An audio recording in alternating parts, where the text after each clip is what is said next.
Hello,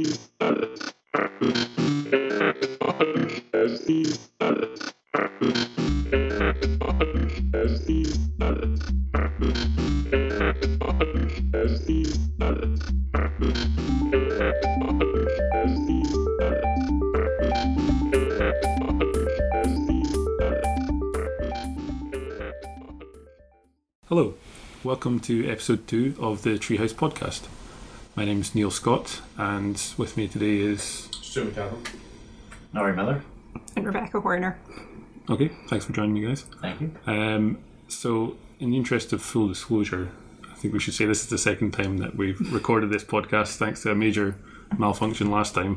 A massive electrical storm. Yeah, huge sparks flying all over Huntley meant that we deleted the entire podcast. So this is our attempt number 2. So hopefully it goes well this time. So, and if not, then this is goodbye. Yeah, this is the end of the Treehouse podcast if it doesn't work this time. Okay, so today we're talking about a couple of comics from DC's back catalogue, some highly revered comics, and we're just going to give our opinion on it. So first of all, I'll introduce you guys and you can tell us a bit about yourself. So Norrie, yes. What are you working on at the moment? I'm working on. I've finished up a couple of comic strips. One for Treehouse, one for an anthology that's coming out called Comic House. There's a Facebook page. You only make comics that end in-house. Yes, is that right? I'm exclusive to the house title. I feel it's the best title to have. So. I noticed there was a job going at 2000 AD, actually, yeah, and it made me think of you, but I don't think it was quite in your. Well, I did see that, and then I didn't understand what the word meant. Graphics. Reprographic. Yeah, I think it's more graphic design, whereas I could see you doing like Something Judge Dredd, Zarjazz. basically. Yeah, exactly. Cool. And well, if people want to see your work, where can they find it? Apart from Treehouse and Comic House, where else is happening? They can follow me on Instagram. I've recently set that up, Norrie Millar. Okay. I have a Twitter at Prehistoric Frog, and Facebook as well, which I think is just Norrie Millar. You can find it through the Treehouse one if Yeah. you want to. Cool. How about you, Rebecca? We can see one of the things you've been working on right now. You brought it over. I've just finished a comic I'm working on with my friend Helen Robinson, and it's our main project for our final year at Duncan of Jornston, and it's called The Light Thief, and it's a sort of fantasy story about friendship gone wrong, but that will be launching at our degree show next month. That's in Dundee. Yes. Duncan of Jornston. Cool. It looks really great. Yeah. It looks really, Thank really you. good. I think like the standard of comics that are getting produced at the university is really improved in the last few years. Like Ramped up and jumped up so quickly. Yeah. Yeah. Which is great to see. Because when Stewart and I, in the mists of time, were at Duncan of Jornston, there wasn't a single comic being made, and I don't think anybody really thought much of them, apart from. It almost seemed like something that was quite inaccessible, because now you can get a lot of stuff easily published, and or you can publish it yourself. Yeah. And it's affordable. It's almost like when 4 tracks and that came out from music, people could record their own stuff. Yeah, anyone can make a comic now. Yeah. You don't even have to print it. Yeah, exactly. Yeah.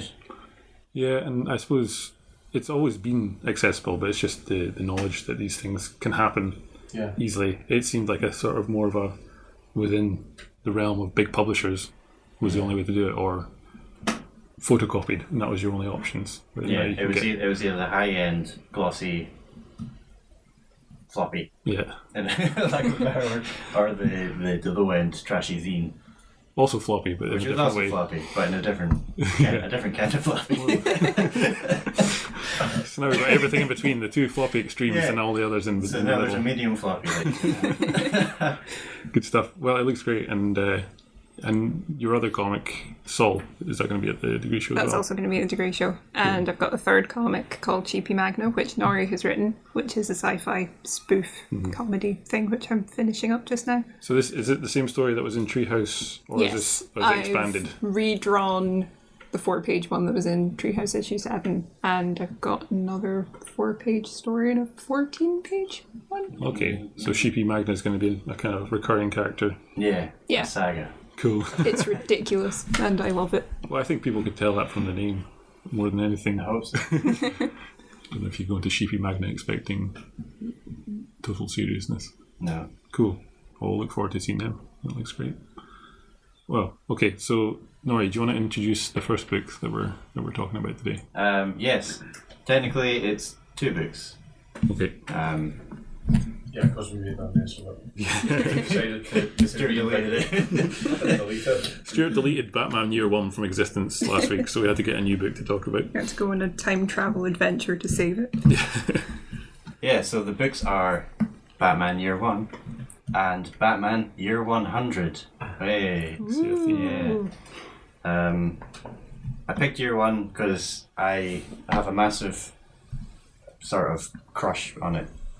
I have a huge soft spot for this book. I read it only a few years ago, 2009, 2010. And at the time I was sort of getting back into comics and I was collecting all the Batman comics you're meant to have if you're a Batman fan. The canon. Yeah. The pantheon of Batman. The ones that just you see everywhere. Yeah. So Year 1, Killing Joke, Dark Knight.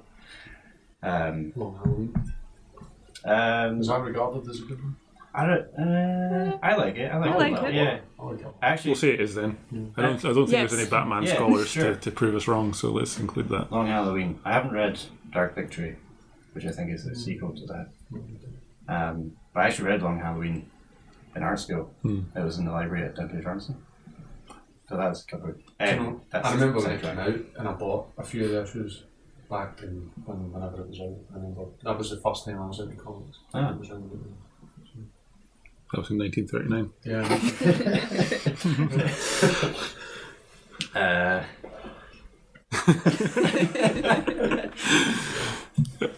Well, so Yeah, so... what is it about Year One that stood out of all those Batman books you collected? There was just something about it that stuck with me, and I think going back, it's a book I read at least once a year. Compared to the other ones, I think it just sort of it holds up quite well in terms of style and look. It's not really. It's sort of kind of playing off the old Batman visual look. So visually, it's got this kind of old timey style, but it's really out of place. Like there's nobody's going around using iPhones or there's no political sort of... Yeah, it has a timeless quality to it, doesn't it? It's, Gotham seems to exist in its own bubble of time, really, isn't it? Its own Batman bubble. That's a little bit like the Tim Burton films, which are kind of like their own self-contained. You know, I feel like that.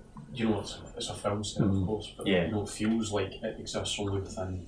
The city is the world, and Batman cool. is the sort of the force within that world. Yeah, there's no real in those Burton films, the first ones. There's no mention of any other superhero like Superman or something. I don't. Maybe there is some kind of Easter egg at some person who's going to point out. But like Year One kind of feels like that as well. Whereas the Dark Knight is very much like 80s, 1980s. Superman's in it. Yeah, it's this huge world. Year One's way more contained and more condensed. Yeah. Batman Year One seems more like a study of a character or a few characters, whereas the Dark Knight seems more about ideologies and symbols and exactly. So we should say it's written by Frank Miller, drawn by David Mazzuchelli, and coloured by Richmond Lewis. Does a great job with the colours. You come back to that later on, but I feel like it's important to mention all three of them because it's the real 3 pillars of this comic. It's a total package. Yeah, exactly. There's no one thing I think outshines any of the others. The writing, the art, colours all do very important work here. But I mean, from an art point of view, David Mazzucchelli's quite an interesting guy, having gone from not a long career in superhero comics, then gone into his own sort of personal self-published work, which is almost the reverse of what most superhero mainstream comics artists have done. So how do you feel about him as an artist? Personally, I really respect him. Even like this with the art in Year One, it's not sort of what you would expect from the superhero comics that were getting made at the time. I mean, the Batman comic, like running about this time, I think was very much sort of Norm Breyfogle. Is it Breyfogle?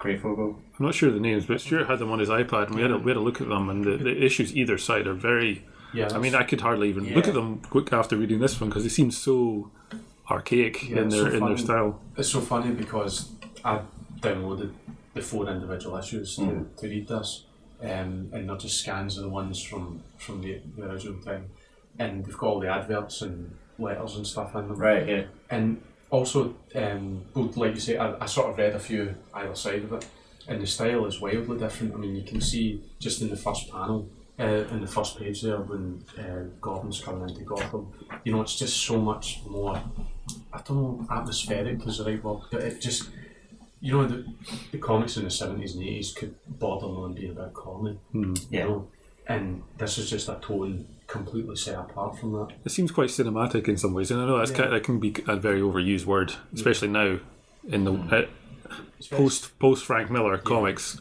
are almost, it's almost a cliche to say that, but I think at the time that was quite a new thing. But it's cinematic, not in the way like Man of Steel, Batman, Superman cinematic. It's cinematic in the way something like Taxi Driver is shot. Yeah, like the city of Gotham. It's not the massive architecture that you see in the Burton films. Yeah, the first shot you get is a train coming in with all this steel rigging, and it drops you right in. It's got a lot of texture to it. Yeah, a lot of filth, a lot of grime. Yeah, it fits the whole story really well. The thing as well that you're saying there, that it's like a study of the particular characters and maybe like it's a reinvention and post-crisis type thing. But even because of the way that I read it, at the very first page it states very clearly that it's adapted from the works by Bob Kane and the others, and Bill Finger. Bill Finger and Jerry Robinson. Is it Robinson? Or Robinson. And even that's quite an interesting thing because it's sort of like taking. I mean, that's what I think. Any creative team that goes to something like Batman or Wolverine or something like that, you distill down the aspects of the character that are of interest to them. Interested, yeah, because you don't want to. I mean, you could if you wanted. You could just be the person who writes another Wolverine story about him smoking a cigar, having some liquor, stabbing someone, and being sad about a girl. Yeah, and that's fine. But you could go and take the bits that you like him being isolated, not being able to get on with everyone, being in constant pain all the time, and make your own mark with it, sort of like what Paul Pope does later with Year 100, and then have that to stand on its own. Yeah, it's a good point. Something I was going to bring up, actually, in terms of adaptation, is that Year 1, very clearly, they state it, and I think they want to make a big point of it being, this is our take on Batman. Yeah.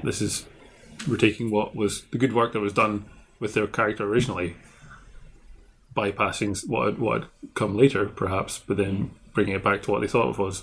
And then Paul Pope, it seems to me, very explicitly is doing the same thing, even with calling it Year 100. It's obviously a nod to Year 1. Yeah. And then he's throughout it, he's making reference to Year 1 in the art and in the writing. We'll come back to Year 100 in a minute, so there's a bit more to say about Year 1 just now. But yeah, they don't even Millar and Mazzuchelli don't even remove Batman away from what he is. Like, they don't break him down completely. He's unrecognizable.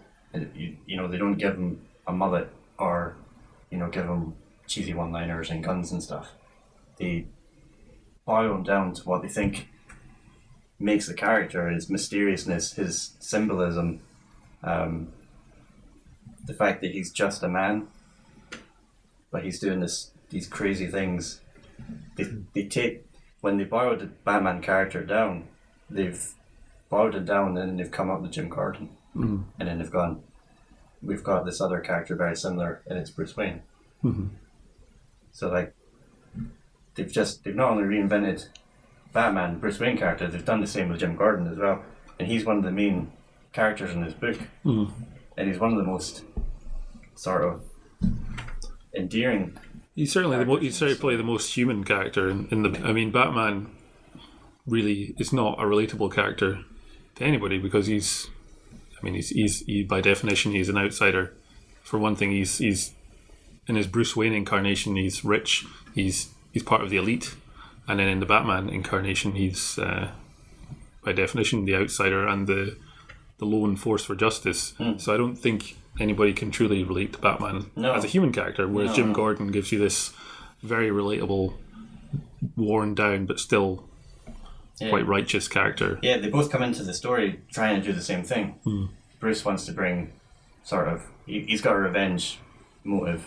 He wants to bring order, and Gordon's there to clean up the trash of the police department to bring order. They both want to make Gotham a better place.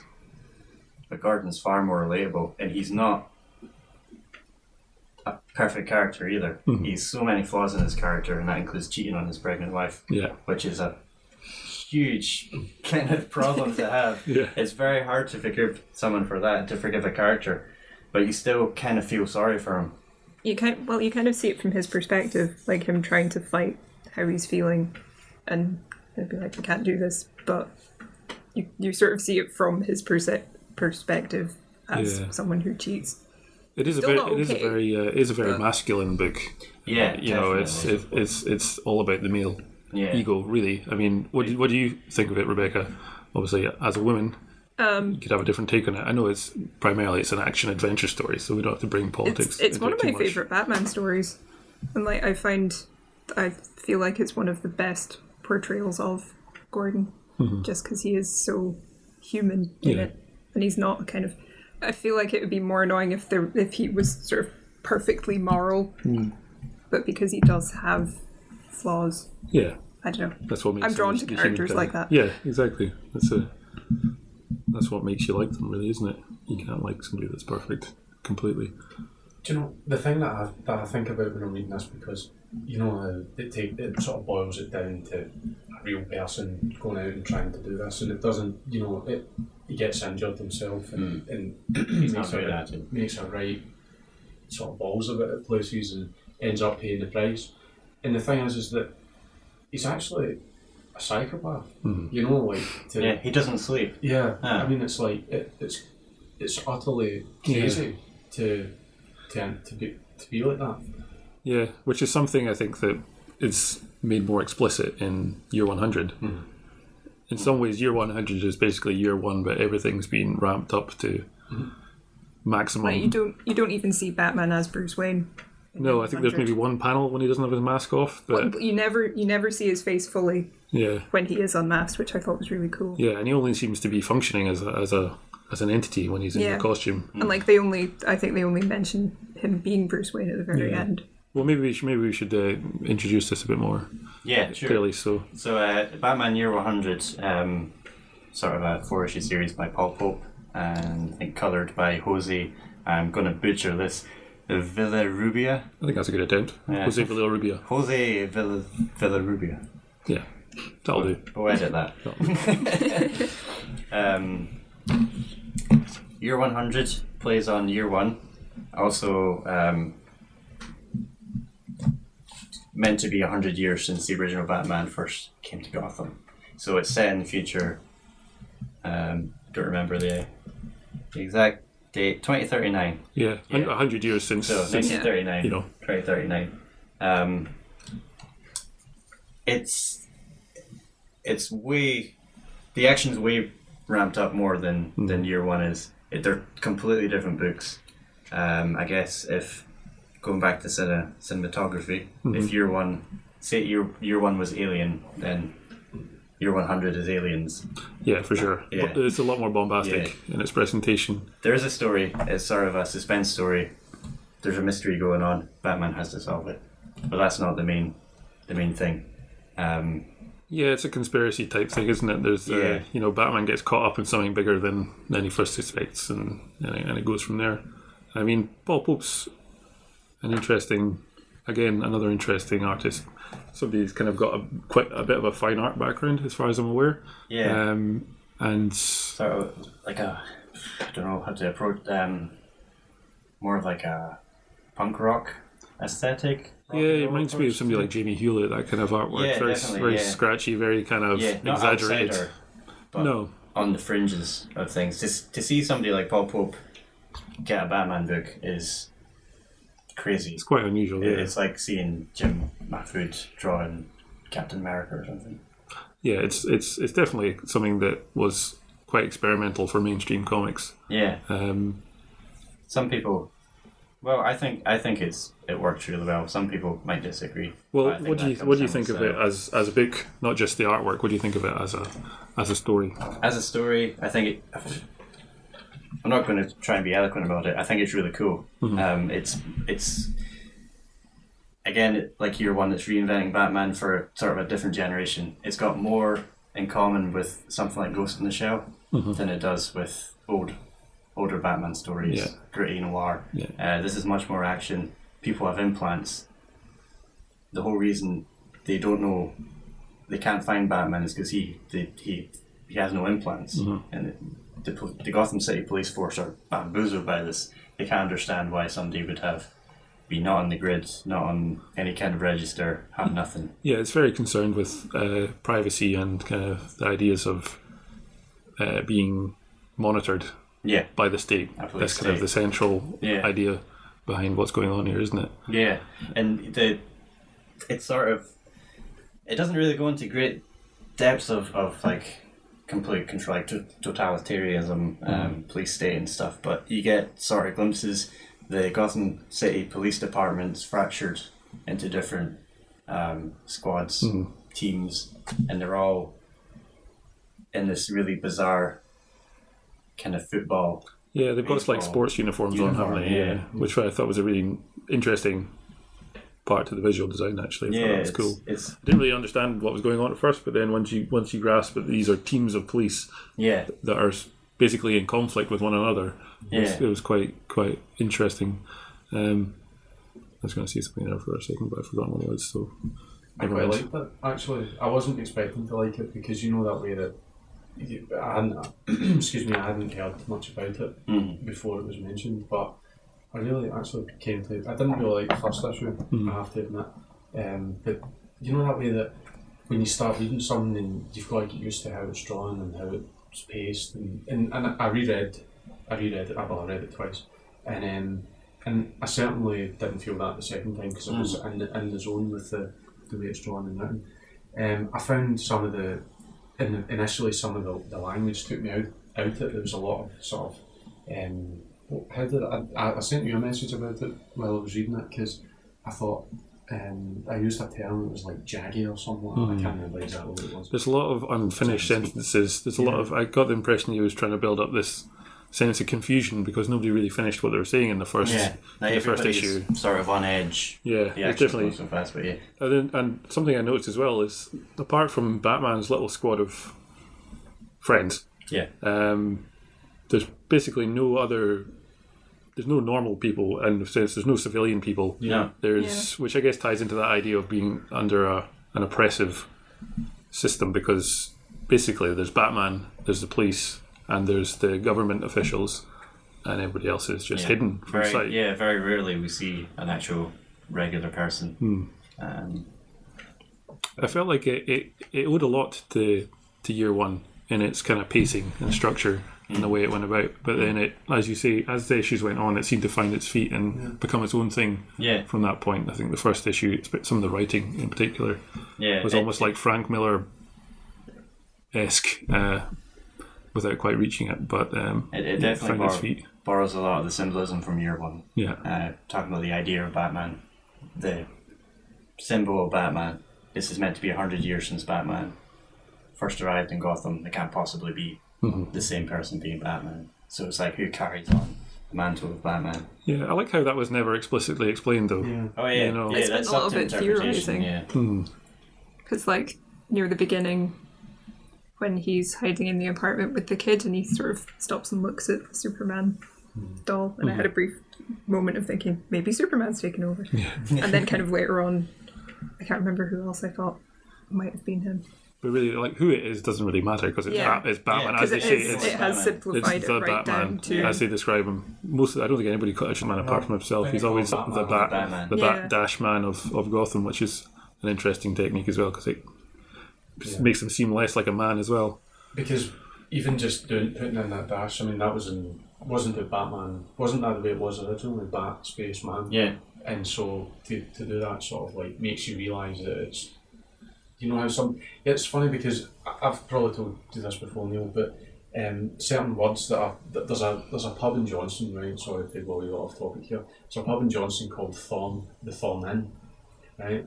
And I think there's a wee area at the top of Johnson, Thorn, and I've never ever associated the word thorn as in what's on a rose with that word or that place, and until I'd heard it said by someone who didn't come from Johnson and had a different accent, and then I heard that word, and it sort of plays a wee bit like that. Yeah. Pub. What's that? You just think it was the pub. I just see it as, because you don't question it when it's just part. I mean, it's just always been there. It's just always been there. It's called that. I mean, if somewhere else. Start getting a thirst every time somebody says thorn. Yeah. Joking. The other one is my friend Paul's girlfriend Louisa.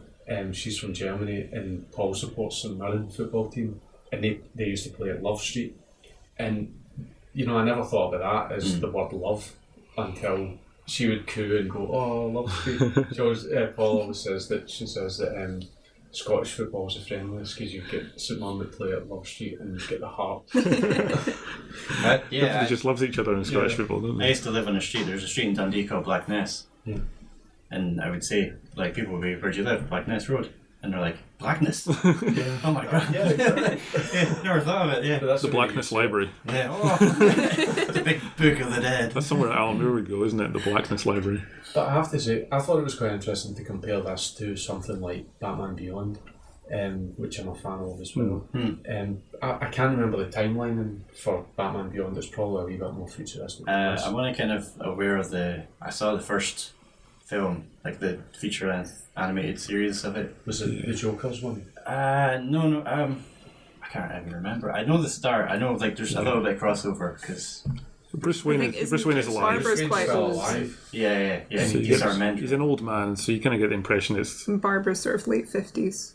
Yeah, it's not super. It's like near future. So I never thought that it was like 200-300 years in the future. Yeah. No, but it'd probably be a similar time to this actually. Yeah, well, that I mean, maybe even earlier than that. But it's so much more futuristic and so much more like high a lot tech. of that to do with the visual design, I think, because Batman's just simplified, almost a silhouette most of the time, whereas this is more about Batman's keeping this basically a monster in this comic. But he's got fake teeth. Yeah, those teeth were actually really cool. Yeah, I love that idea. I have to say, see how the way that you said a minute ago, I'm not going to be eloquent about this. It's just cool. Yeah, and we're on this podcast. We're trying to be eloquent all the time. I actually thought, when they put the teeth in. Because maybe you didn't notice it before, because maybe it's just part of the visual design. The way he draws is all very fluid anyway, but the fact that he's got these teeth, it's like the gnarly teeth. Yeah. It's like the best. It's the best image in the comic, I think, is when he puts these in, and you get the impression that he's just having so much fun when he puts them in as well. One of the characters actually says, like, "My God, he's crazy. He's enjoying this." But then that kind of harks back to year one as well, when he decides to take the bat thing anyway. And I have to admit, I know that these are sort of regarded as, Batman Year One's like serious, I actually laughed out loud when I read the bit. See when he's sitting with the bell and the bats are about to come through the window and all that. Yeah. And I just laughed. I don't even know what I found particularly funny about it. I just thought that's I mean, he is ridiculous, isn't he? But both these books do a good job of lessening that ridiculousness. That you can still take him seriously as a character, even though he is the man that dressed as a bat. Yeah, it's funny how Year One has become, it's become the one that everything else is sort of taking its cue from. I think that's what makes it so important, I guess. Yeah, it is a really important book. I mean, without that, I don't think any of the Batman films that have been made would have that Batman Begins aesthetic. Definitely borrows a lot from Year One, and The Dark Knight does as well. Yeah. Just in terms of the aesthetic, I think that kind of the sort of realism that Mazzuchelli brought to it. Yeah. And the kind of just the darkness that Millar brought to it. And I don't mean darkness as in gothic. I mean it as the darkness in a character that he has access to that, and that's what lets him do these things. Yeah. But still retain his sense of justice is because he's a dark character. It sort of feels like the combination for Millar and Mazzuchelli, because they touch a lot on this kind of stuff with Daredevil Born Again, where they put Murdoch through the worst couple of weeks of his life, where things blow up, he loses his job. His old girlfriend comes back, sells his name for drug money, and then he ends up in a nunnery, becomes a nun. No, what gets nursed back to health by the nuns, then goes out, fights, wins over. Yeah. But they start with like habit. Yeah, he's all black and white. Yeah. But yeah, that's the kind of stuff they touch on, and it starts off really strong. Then it I don't want to get too sidetracked, but like Millar kind of falls into let's put the Avengers in there. And stuff, and, it gets into the comics comfort zone. yeah, it becomes just another comic, but with like year one, they contain it. They wrap it up when it should get wrapped up. They don't need they don't need loads of buildings exploding. I mean, the last sort of thing that happens is Batman, Bruce Wayne, cycling a bike to try and catch Gordon's baby. Yeah. That scene with the baby is very effective. I think it's like you say, it's narrowing the focus rather than widening it. It's like one human. It is ridiculous. It's a little bit funny. It makes me chortle a little bit where he's like, there's a motorbike and there's loads of cars in the streets, and he pushes someone over and grabs their bike, bicycle. Yeah, it's a serious book, but there is funny funny parts to it. It's not all. Seeing some of the letters serious. that were written at the time, they really criticised. Some of them really tear it to shreds, saying that this is the worst insult. In fact, one person had a real go at the depiction of Selina Kyle, saying that this is single-handedly the most awful depiction of any character in the history of comic books, and just because it's with the sort of sex worker type connotation. And some of them, I mean, most of them were praised, but there was some really heavy sort of things. And if the book does have one main criticism, it's definitely the sort of portrayal of the female characters.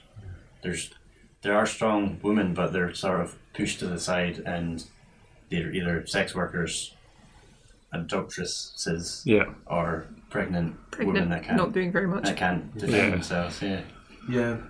But I mean, that's an issue with Frank Miller that you could get into throughout all of his comics. That'd be a whole other podcast. Yeah. That was the other thing that was in the letters. A lot of people were down on the ultra militaristic thing, because you can see that in the way that Batman goes about his what does Batman go about? Batman. He goes about battering folk. And Batman batters thieves. The way that Gordon goes about his police work. Yeah.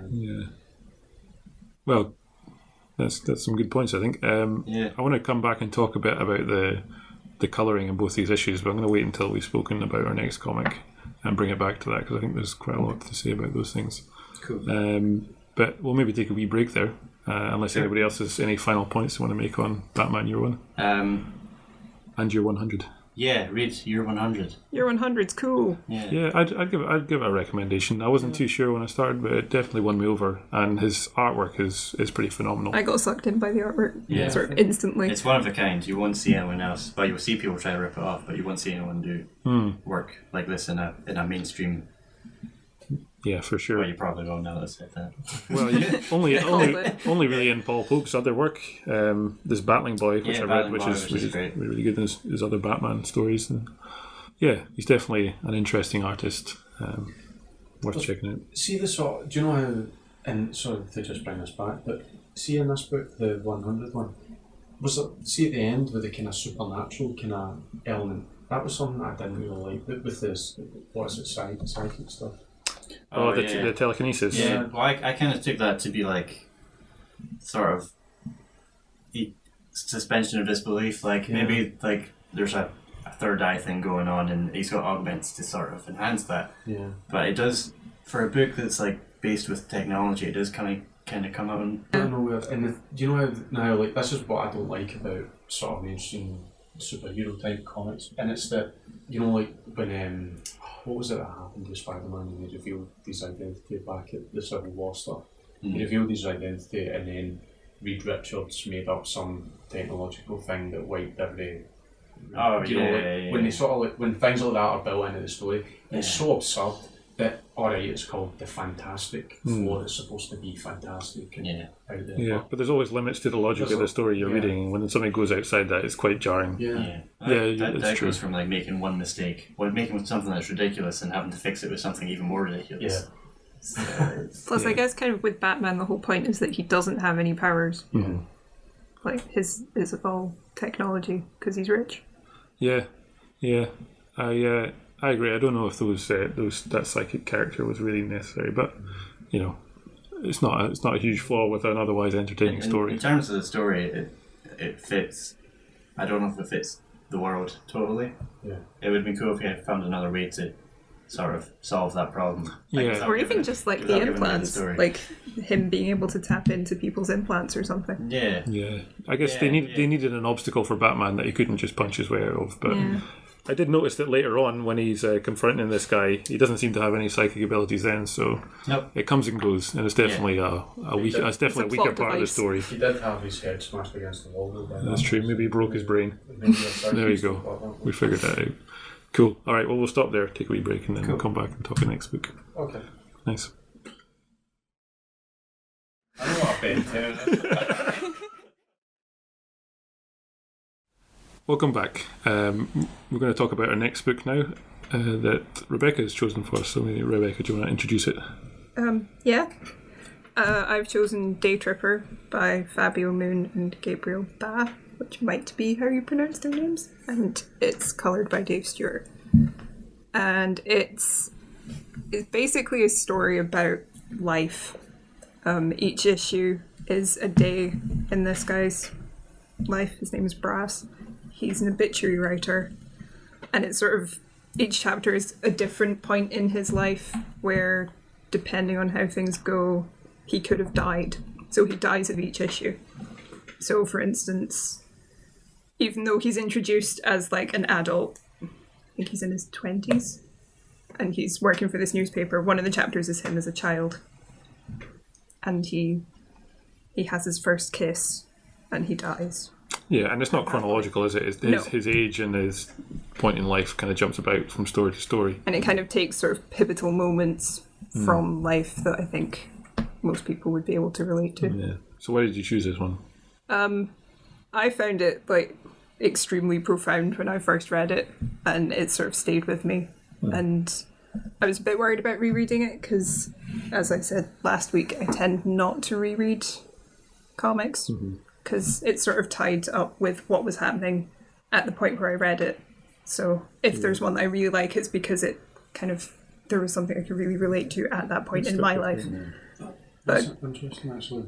Sorry to interrupt you, but I kind of feel like I'm reading a George Orwell book, and I'm reading it because it's associated with a certain time in my life. And when you're saying that, are you avoiding? Not that you're avoiding, but it's kind of. I find it with kind of normal books as well. Just the ones that really stay with me are because they had something really relevant to me at that point. And because I'm in a completely different place now from where I was when I first read Daytripper, I was a bit worried that kind of it wouldn't have the same profound kind of effect, but it totally did. How old were you when you first read it? Do you remember? I read it towards the end of first year, so I was 20. 4 years ago? Yeah. Okay, so not a huge Not amount that of time long, ago. but Close like, enough you can still remember. I read it sort of before I moved out of my mum's house, and it was kind of the beginning of kind of, I guess, adulthood, but like leaving home and all of that. the Whereas beginning now, of your life, maybe you can. a pivotal moment. whereas now I'm kind of more settled. Yeah. And was it a comic that made you want to make comics, or were you already kind of interested in that beforehand? I'm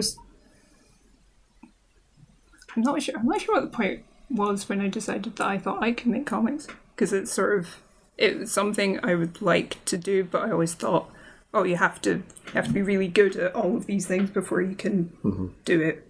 Whereas kind of in the past couple of years I've hit a point where I thought, no, just do it anyway, and then you'll get better. Yeah. Nobody starts out good at doing those things. You have to do it to get good at them. I didn't even know people made comics. You said I didn't know people actually sat down and made a comic. so they somehow were.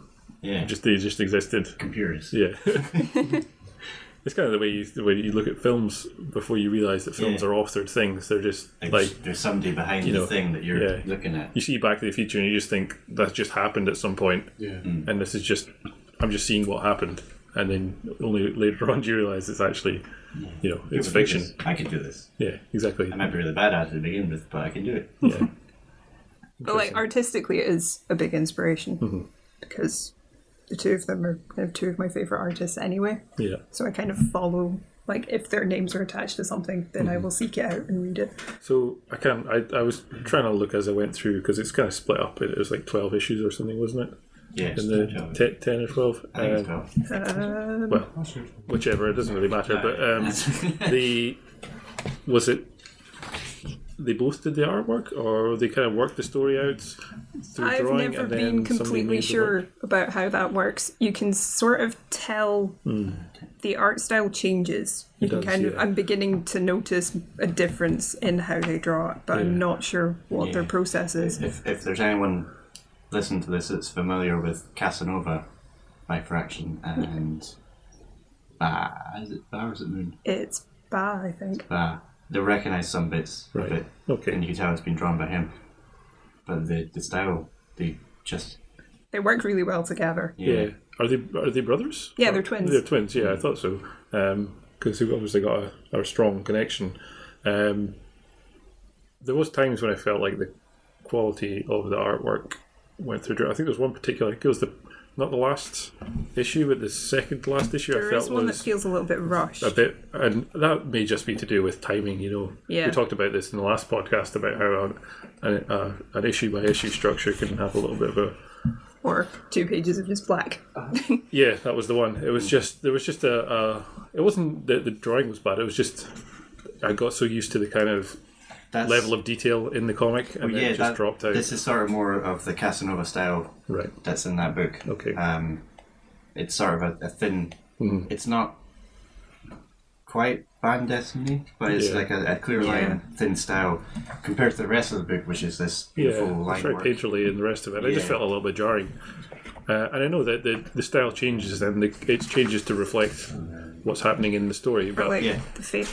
What part am I at? yeah, We're just looking through books just now. Yeah. Don't mind us. I think it's the second last issue, but the faces are really different. yeah, it's just I think you may be right. It crossed my mind that perhaps there was an issue of timing and they just had to rush out an issue because it certainly did seem to have a bit of a dip in quality. But on the whole, Still it's- good, though. Yeah, I mean, on the whole, it's a phenomenal looking book.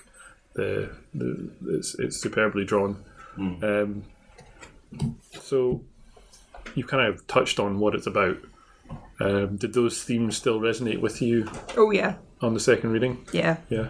It's just, I find it really relatable because I spend a lot of time kind of feeling existentially worried because I'm about to graduate and it's sort of, oh God, what am I doing with the rest of my life? Yeah. And then this kind of, it's like it's presenting so many different options of ways that you can go. And in the end, you have to just go for it and do what feels right. Yeah. So it's kind of life affirming, but not in a cheesy way. Right. What do you think of it, Norrie? I know because I first heard of it through you. You recommended it to me. That was the first time I read it. So. I was going to, if Rebecca hadn't decided to choose this for the podcast, I would have talked about it. I read it on a bus. Well, actually, no, that's a lie. I actually got the first 2 issues of it when it came out as the trades, and I hated it. All right. I didn't like it. And then I was in London for a convention, and I decided to just. I saw the collected edition I have now, and I just decided, like, Take a chance on it. I'll take a chance again. If it's rubbish, it's rubbish, but I did it. So I read it on the bus back from London to Dundee, and it was an emotional journey. In many ways, yeah. Yeah, and I just the bus from Yeah. and that was rough. But anyway, there was just something about it that reading it all together, I think you should read it all together. I think it works really well as a collected story because it's a book about life. Yeah, and it's a book about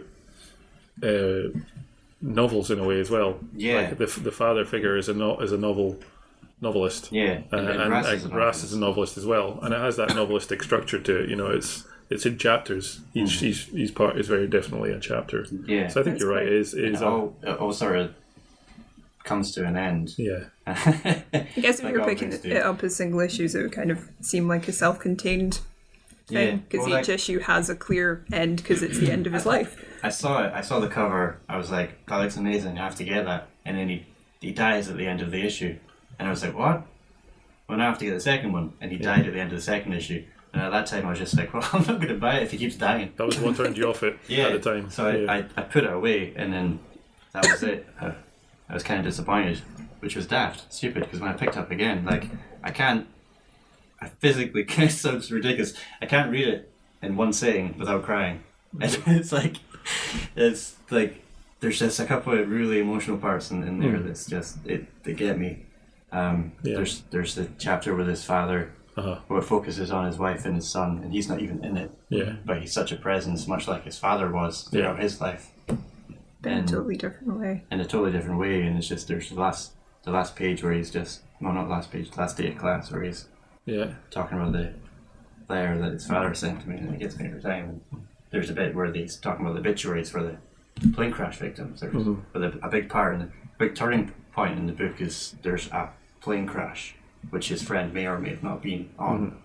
And he doesn't know this, so he has to write the obituaries of every person that died in the crash. So he basically confronts his fear of his friend's death by sort of poetically writing about these people he doesn't know about. Yeah. Yeah, that was a moving section of the book, actually, that part with the plane crash. I thought that worked really well. Yeah. It's interesting you both had a very defined emotional reaction to it, in that you have this specific memory of reading the book. I don't know about you, Stewart, but we've read it. I read it first time from when you lent it to me, and I enjoyed it a lot, but I didn't have that strong emotional resonance with it. I don't know how you felt about it as well. I didn't either. In fact, this was on my reading list anyway before you guys had suggested it. Excuse me. And when you suggested it, I quickly looked it up, see a few things about it, and seen a few reviews and some of the stuff that people had said. And I was expecting something that was, I mean, maybe that was part of it, but I read it and I was actually maybe I shared a little bit like what you said. I was a bit annoyed when I first read it, the first couple, and then again it's like you get into that pattern, so you know he's going to die. Then you begin to see it. It is a pattern that's like, because it's almost quite difficult to describe how it's structured and what that weird. He dies at the end of everything, and it's like a day in his life. It's quite hard to describe that without reading it, because it unfolds as you read, and it makes more sense by the time you get to issue 6 and issue 7. And and I started to really enjoy it actually. But at the beginning, I just want just when you're talking there, you mentioned a few different styles. I'd actually seen that as like, see the one where he's a child and he dies at age 5 or age 6 or whatever it is. The style in that is quite cartoonish, for one of a better expression. And I just seen that stylistic change as being something that was happening with the different sort of story that was being told. So because it's more innocent than it would be. I've read this 3 times now. And I think the colours are brighter as well. Yeah, the colours are much more kind of like colourful. Lush. I think they're working hard, but it's much more. I mean, it's much more innocent looking kind of feel about it, and much different from say the issue where they're in Salvador and they're going about. I mean, for the most part, I really enjoyed this, but I read it all in one when I first read it, like 10 issues in one go. Right. But there was a few things that it just felt a bit too perfect for me. I know it's fiction, and I know that it's supposed to sort of tug at you a bit, and maybe that was my resistance, because I could detect that it was trying to tug a wee bit at my heartstrings. I'm a total sucker for that kind of thing. It is. It's super melodramatic. Yeah. There's a good review of Daytripper on the Comics Channel by Chris Mountner that it's worth checking out, because it quite well put some of the things that I was thinking about on my second read through. Because the first read through, I think I had that reaction to the melodrama, and that I felt emotionally pushed and pulled around by it. And then on the second read through, I was able to kind of, I suppose, have a more critical look at it, because I knew we were going to be talking about it. And on that second time, I felt like the fact that he died at the end of every section of it started to get just a little bit in the way of the story for me. I knew it was going to be coming. It wasn't a surprise. It was like oh, what's going to happen? Like, how's he going to die? Rather than whether there's any stakes involved in the death. It almost borderlines on being a gimmick. Yeah. Yeah, which, rather than what it's intended to be, that everything has an end. And it's a story about life. Death just happens to be there. Yeah. Sorry, you're like, well, how's he going to die this time? Yeah. Yeah, and it gets in the way of what the emotional journey of each issue for me a little bit when that's happening. But also, I don't know if I particularly liked Brass as a character as it went on. I think I found him a little bit too self-absorbed. I know that's the character. That's what he's about. He's dealing with his angst and his internal life. But it started to grate a little bit as it went on because he's got a pretty good life. He does, yeah. It's kind of ironic that somebody so self-absorbed and sort of not happy with his lot has such a profound effect on so many other people in the book, and he manages to sort of help other people through with their grief, and he can't get over his own self. Yeah, I mean, there's the part with.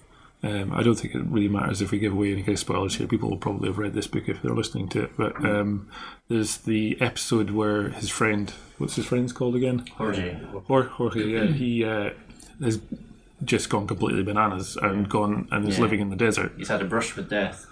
Yeah, and it ends quite horrifically with Brass being murdered by his friend. Yeah. And I don't know whether that was the writers just having a bit of fun with the character and having him be murdered in such a way as a way of kicking him out of that. Or even a way to kind of, because you don't expect that when you're reading that bit. That might be a point where you're thinking, oh, he's going to die, but you definitely don't expect comes out of nowhere to stab him. But to be honest, I didn't really think it was particularly necessary. I thought he was a more interesting character. I thought he was a really interesting character, the friend, up until the point when he killed him. He just reduced him to a psychopath. But do you know what I think as well with that? I thought that quite a lot of I don't want to say my problem with this, but the thing that I was thinking as I was reading it was that everything's really well resolved. Mm-hmm. Everything's so sort of perfect in every sort of way. Now, I'm sort of thinking when you're saying that, Neil, that if you have that kind of brush with death and then you go a bit bananas, as you say, and you end up in the middle of the desert, you're going to be dealing with a lot of different things that aren't easy to round up. Mm-hmm. These are going to be things that could change your life completely and have long effect on it. And maybe just for the purposes of the story, it didn't suit to deal with anything that was sort of longer, more complicated, because I even felt like that with the half sister. Yeah. I didn't really understand the point of even having that bit in, because if you're not going to explore it, it wasn't explored at all. And nothing really lingers from one episode to the next. And the only thing that I was left feeling like was it somehow just a way of chipping away at his dad's character, because he obviously had this other family, but then it's not even revealed whether it was an affair or whether it was just a previous marriage that came up, because I don't think that there is any shame in that. No. I don't think anybody really thinks like that anymore. But. Yeah, I mean, the thing that struck me greatly on my second read through was just the feeling of being in this world that they created. It was really strong. I think it's set in Brazil. I'm not sure, but you really got a sense of it, because it's just nice to read a comic that's not set in either Europe or North America, to have somewhere, and they really depicted it in a way that, just the lushness of the colour and the just the sort of character of not the main characters in the story, but actually all the incidental characters that drift in and out. I thought were just beautifully depicted, and some nice little touches of personality. And I got a real sense of it being Brazil. I've never been to Brazil, but I feel like this was like Brazil. It felt like they really captured something about that country and the cities that they're in, and like the pages you're looking at there, just sort of depicted, and just having that well observed place, and it being a place that I'd never been before. It's called Daytripper, and I felt like I was actually going to these places somewhat when I was reading them, and I really, really enjoyed that about the book. It was really well done, and I think a large part of that is due to the the colouring, which is something I wanted to bring up about all of the books that we talked about today. Yeah. Particularly with you guys, because I feel like if anybody's going to have a bit of an informed discussion about it, it's you, because you both, the way that you work in comics, you have worked collaboratively with other people. I mean, Stuart and I, the comics that we've done, we've only ever done ourselves, from beginning to end, whereas you guys have worked, I don't want to call it traditional, but I want to say like the comics method, the team-based comics method, exactly, where you've got somebody drawing, usually it's the same person inking it with you guys, I think, but then you've got somebody colouring, lettering, whatever. Or like for Light Thief, my project at uni, Helen drew it. Like we came up with the story together. Yeah. We worked out the script, did all that, worked out the layouts, and then Helen drew it, and then I coloured it. But it's been a team thing all the way through. Norrie, you've done comics that you've drawn, but somebody else has coloured. Yes. Have you done the other way around? Have you coloured for other people, or have you? Not as a job. No. But just at all, have you done it? Have it only been for your own work? I can't think of any times. That's okay, but you've had the experience of being an artist and then having somebody come in and colour it. Yes, colour your work. Yeah, I mean, I've coloured my own work as well. So. But in particular, I'm talking about the effect that somebody coming with a different sensibility and adding colour, because colour is such a strong part of comics. It can make or break the comic completely. It can change everything about the artwork entirely. The tone. Yeah. Everything. Everything. Absolutely, it can make such a difference. Yeah, and all the bits. This is close to my heart because part of my aim is I'd like to one day work in the industry, but as a colorist. Okay. Because I love I've colored a couple of Norrie's drawings. Yeah. But I just love you're given an existing piece of art and your job is to make it look even better than it already looks. Yeah. And that really excites me. It's fascinating. I think it's probably one of the most interesting parts of comics to me is the sort of alchemy that happens with colour. Yeah. It's it's amazing. And I think the 3 books that we've talked about today are all probably some of the finest examples of colouring I've ever read in comics. Richmond Lewis with Batman Year One is just an absolutely really astonishing underrated piece of work. And not just in the trade, but in the actual original 6-run issue. It's 6, isn't it? 4-run issue, sorry. When she's working in the more severely limited colour palette of the print. The sort of the 1980s. And I did a little bit of research on her before we recorded this, and she's actually David Mazzucchelli's wife, which I didn't realise. Huh. And she'd only gotten into comics a little bit before Year One, and it was through Mazzucchelli introducing her into his kind of world. And she's a painter, primarily. Yeah. Like a fine artist painter. Much like Lynn Varley, who was Frank Millar's partner, and came in to do The Dark Knight.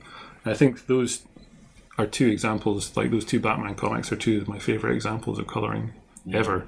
I mean, in the trade paperback, especially, of Batman Year One, just the sort of painterly approach that she takes I really like to it, it's just astonishing. It's very impressive.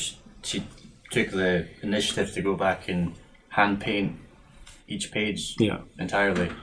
So everything in the trade that I've got has this really rich, but still grainy, because you have sort of this canvasy texture to everything. Yeah, there's some of them that are just, the colours that she uses are just so unusual, but so sympathetic to the story that's being told. There's kind of a rich brownish tinge to a lot of what's happening, but then she'll bring out these vivid pinks and oranges and the sort of neon that runs through the first issue is just really and to do all that by hand is just it's something that can be done now in Photoshop in a couple of minutes if you have all the textures and things, and it's just like to do it by hand, it's just mad respect to go back and do. Nobody likes to go back to their old work. So do that all again. It's just like, I mean, even if you look at the first page in both books here, we've got the one on the iPad, and if you get the first page out on the trade, it's interesting to look at them as a comparison. It's not the first page; it's in the first issue somewhere. It's the one where Batman's got his back to us, walking down the street. So you can see she's obviously got a much richer palette to work from in the painted one. Yeah. But even the effects with the... Still it must only be about 10 colours that she's got access to here. But just to give it that sort of pulsating neon feel with that is really exceptional. I don't know, I can't think of other colouring jobs that had quite an effect on me as reading this one for the first time. It's really... Had you not read Batman Year One before? I had before this. I'm just remembering back to it. It had, as one of the things that stood out. This and The Dark Knight Returns was another just. There are some job books where artists have gone back and they've done the colours themselves. Mm-hmm. I know The Killing Joke is one example. Brian Bond went and recoloured it for one of the later editions. Mm-hmm. Whether or not it works is up to. Yeah, it could be contentious, doesn't it? Because obviously the colorist has their idea, and it's almost like a translation of a text, from one language to another. When you add in the color onto the black and white line work, it has to be a synthesis with the artist that is not necessarily going to work every time, and it clearly worked in these ones. But I was interested. I don't think she did much more comics work after this. It's not a name that I've seen pop up. It was but she showed everybody how it was done really when she came into it. That's it. Come in, make your mark, leave. And then in year 100 we've got Jose Villarrubia. And again, very unusual choices. It's obviously digital this time. We're talking about quite similar.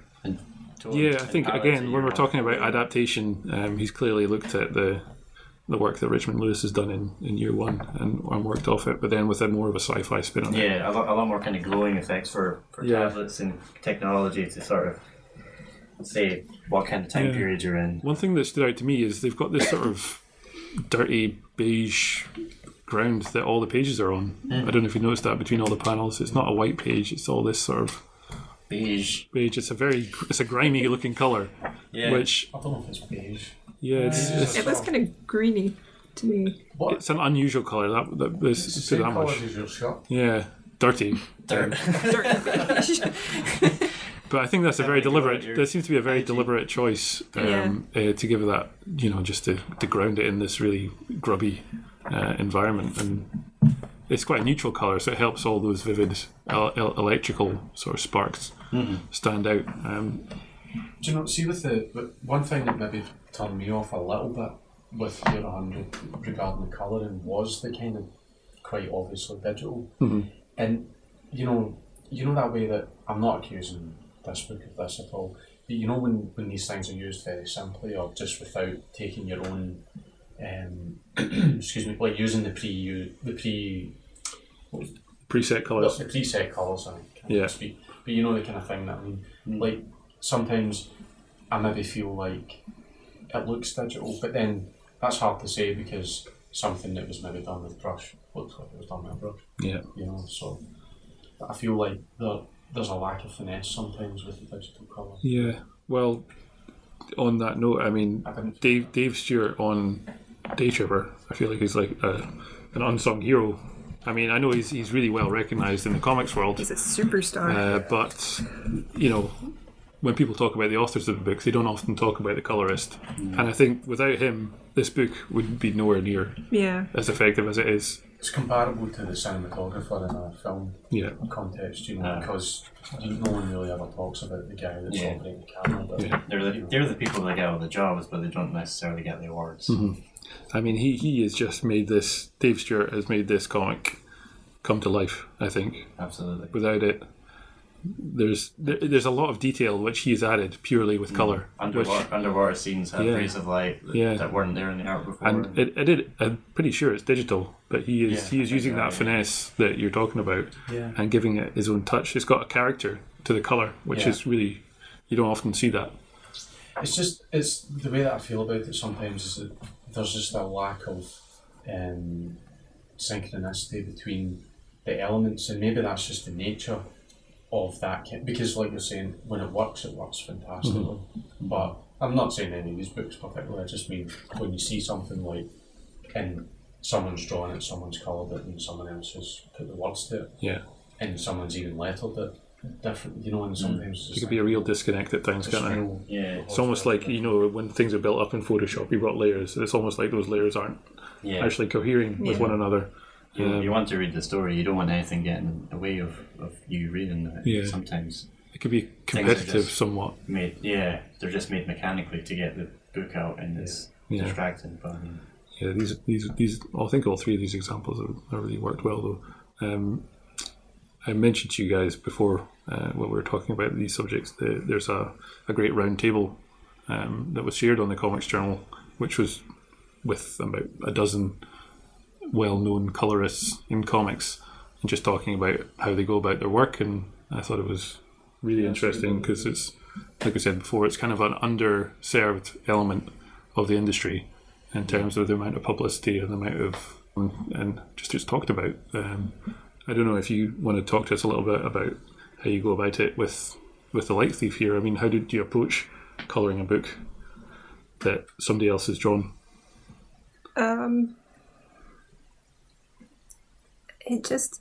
Everything felt really natural with Light Thief. Like Helen and I are kind of a dream team as far as we're concerned. Like it would just be completely on the same page all the way through. Yeah. And we trusted each other. I knew that she would draw something that I would enjoy colouring. And like once I'd worked out how I was colouring each thing, because kind of the first time you're colouring something, it's really stressful because you're just like, oh, I don't know what colour works. But once you've got that, you've got your little rules in place, and then it just becomes kind of like second nature. Every new page I would just like flat it out and change the colours of certain outlines. I mean, this has got a very distinct palette. Like people see it if they pick it up. Like for me, reds, yellows, and blues. Yeah, basically. Like everything I do, I'd like to have a kind of clear, not too limited, but like a really clear colour palette for that thing. So, because I've worked on a bunch of different projects this year, but each one has a very clear colour theme that's distinct from the other ones. Because I feel like sometimes people can get a bit kind of carried away and just you've got an infinite variety of colours available to you on a computer, don't you? Have you ever tried doing anything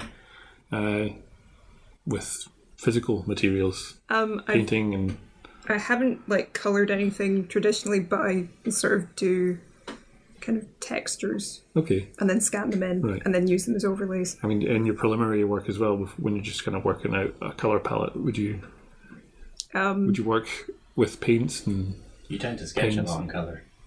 Yeah. Rather than black line, you use a lot of colours.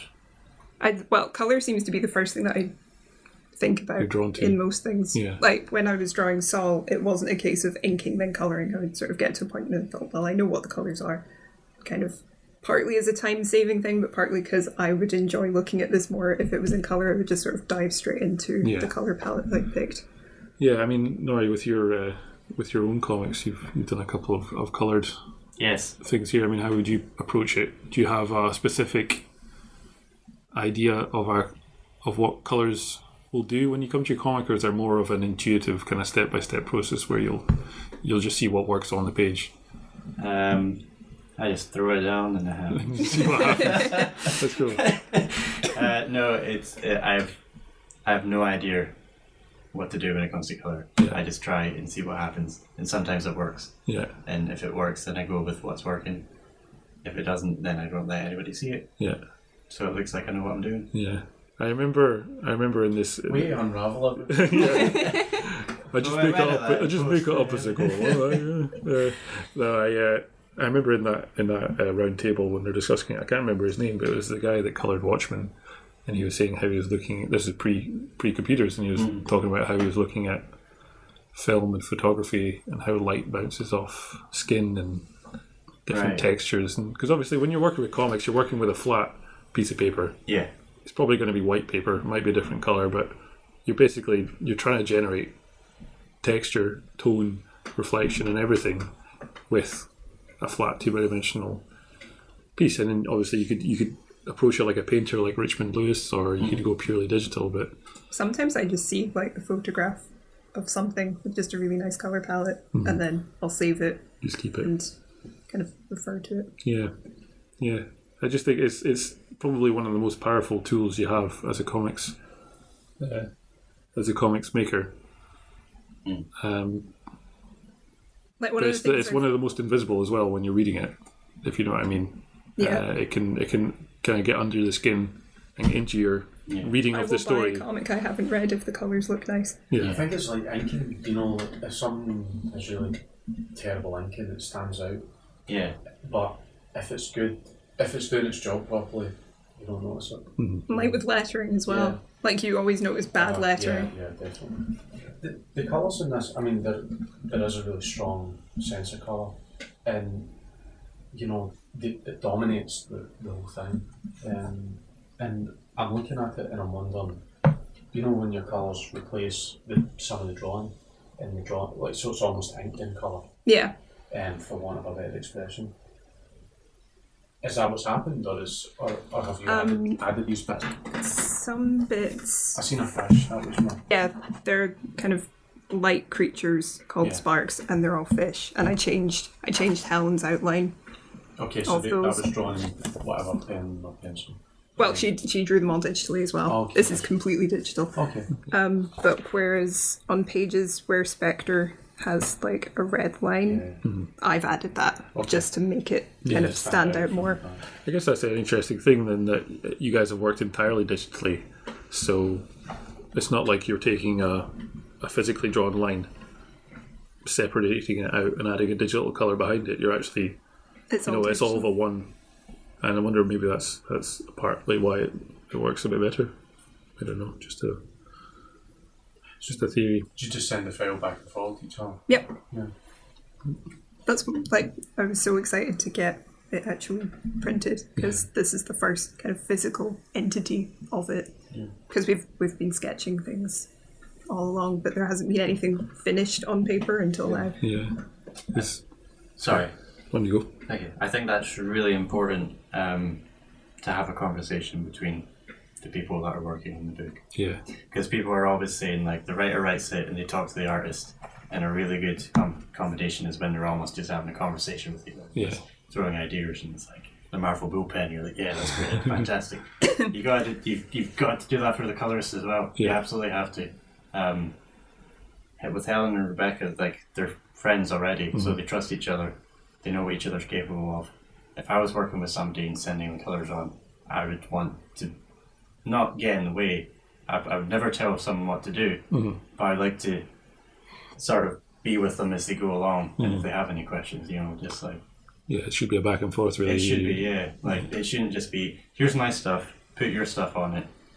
Oh no, I don't like that. Yeah, which is the way it seems. It's the way it seems to go sometimes. I think, unfortunately, but It's just important to have a good conversation with them, just to make good work. That's as simple as that. Yeah. yeah, I mean, I think that's true across any kind of medium. You don't want to be one person.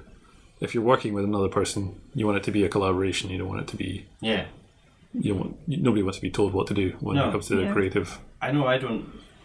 Not to get into the creative conversation, but I know I particularly don't. It's not that I don't enjoy, but I'm not as engaged if somebody just goes, "This is what we want you to do. Draw it." Mm-hmm.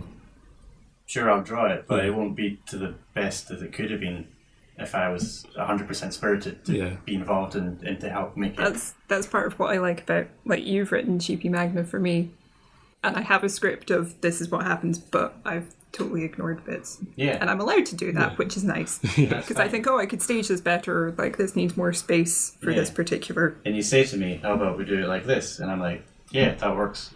Let's go with that. Yeah, I mean that's the point in having a collaboration. Really, Stewart and I have worked collaboratively, once in a comic, but mostly in terms of our sort of wider art practice. And Of course, yeah. you know, the most interesting thing comes in the middle, if you know what I mean. Like, it's not all from one person or the other. It's like it's where both of your sensibilities have kind of collided, and something completely unusual and new has happened from it, and that's the whole point of doing it. Yeah, something that I couldn't do without Neil's input, and something that you can do without my input. Exactly. It's the most basic and obvious description of a collaboration you can That do. is it.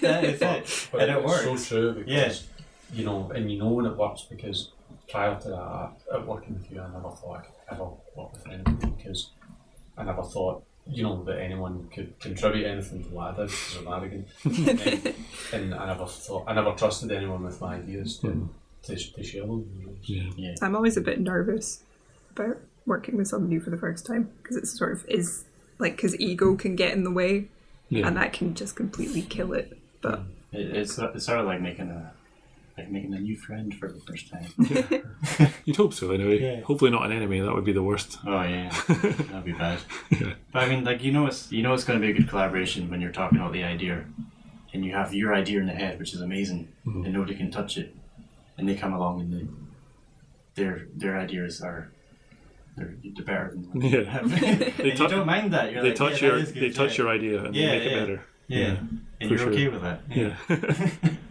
That's cool. Well, and I think particularly with Richmond Lewis, but I think with all these colorists, they've really not just they're not just done the job. They've actually taken something and raised it to an even higher level than what it was.